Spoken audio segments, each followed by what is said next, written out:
Sê vandag, ek is sterker as my vrees. Verklaar dit, roep dit uit, soos 'n bassein wat jy blaas vandag vir jou omstandighede. Weet jy dat die Here sê, ek het jou nie 'n gees van vreesagtigheid gegee nie, maar van liefde, krag en selfbeheersing.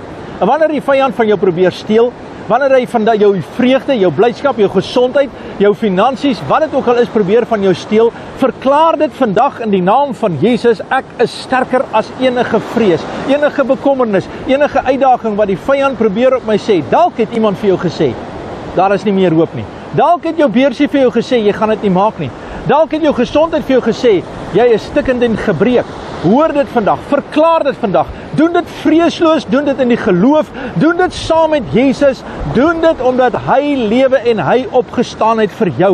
En sê vandag in die naam van Jesus, sê dit, vrees, ek is sterker as vrees. Waarom? Want hy wat in my is groter as hy wat in die wêreld is. 2 Timoteus 1:7 sê, want hy het ons nie gegee 'n gees van vreesagtigheid nie, maar van krag en liefde en selfbeheersing.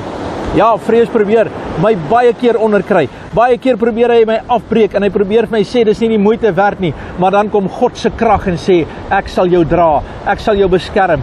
Ek kies vandag om nie te vrees nie. Ek kies vandag om hom te glo. Jy hoef nie meer bang te wees vir môre nie. Jy hoef nie meer te sê, ek gaan dit nie meer maak nie. Jy hoef nie bekommerd te wees oor jou gesondheid nie. Sit dit in sy hande en sê, Here, ek dank U vir 'n gees van oorwinning en 'n gees van krag. Geloof is vandag groter as my vrees. My geloof in Jesus Christus. Stem jy saam? Sê jy dit saam vandag? Verklaar dit vandag. Ek wil saam met jou uitroep. Ek wil langs jou staan en vandag sê, in die naam van Jesus, roep ek saam met jou uit. Vrees, jy gaan dit nie maak nie. Geloof, jy gaan oorwin, want jy glo in die krag van die Here Jesus Christus. Vader, ek dank U dat ons vandag U kan loof. Ek bid vir jou dat elke vorm van vrees, die liefde van die Here nou in jou lewe sal inkom en dat daar op hierdie oomblik elke vrees uitgedryf sal word na buite toe.